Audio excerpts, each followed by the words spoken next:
Hello you amazing hackers, great having you back today. I'm going to show you how to do some IDOR automation with Burp Authorize. It's a pro extension that you guys can get.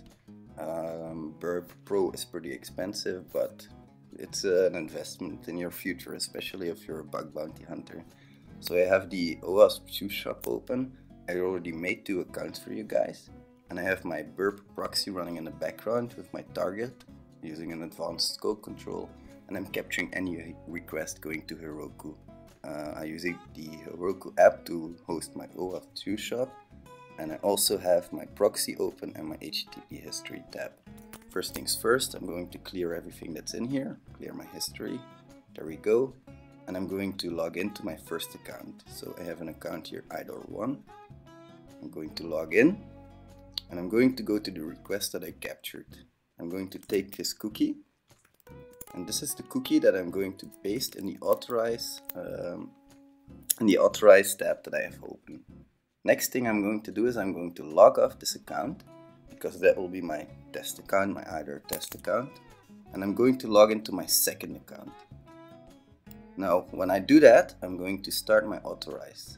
Authorize is on, as you can see now. And the first thing I'm going to do is add something to my basket. As you can see, I placed the item in the basket. And I'm going to go to the specific request.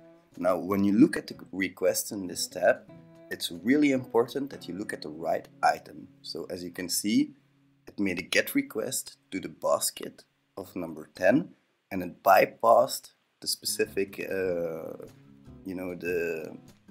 bypassed the authorization mechanism. How you can tell is when you switch from the configuration tab to the request response viewer tab. So it's important that you take the URL back in mind. So you're making a GET request to the basket number 10. And this is the original request. As you can see, it uses the cookie of user 2. And the response gives it the contents of the basket. The modified request uses the cookie that we gave it in the Authorize tab.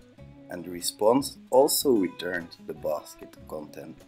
And the unauthorized request, it also returned the basket content. So of course that's not good.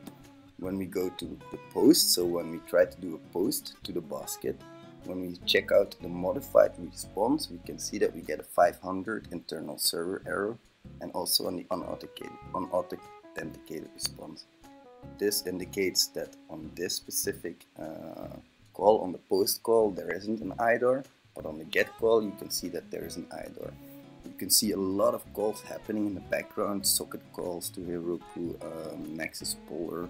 This is all stuff that's not important to us, and that's why I keep telling you guys to watch the URL, because it keeps telling us that it bypasses specific URLs, but these are open to everybody, so these are not important. Now the next call I'm going to make, I'm going to open my basket content again.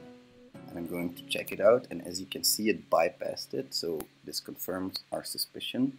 And I'm just going to confirm that in the original response and the modified response, I get the same results. Sometimes it'll say bypassed, and the original response will have the original response as intended, but the modified response will also return a 200, but it will return the content based on the specific header that you gave it, so the cookies in here. That means that it'll give the content of the user you're logged in with. Then in that case, it wouldn't really be an issue. So that's how you automate looking for IDORs. You can do a lot of things. For example, if I increase the amount here, it's going to also make a second call to a put request, and as you can see, it also bypassed it in here. We've got a success on both calls. That's not intended. That's also an IDOR. Going to remove this item from my basket real quick. The delete call is enforced because the modified response gives a 404 not found, and the original response gives a 200 OK.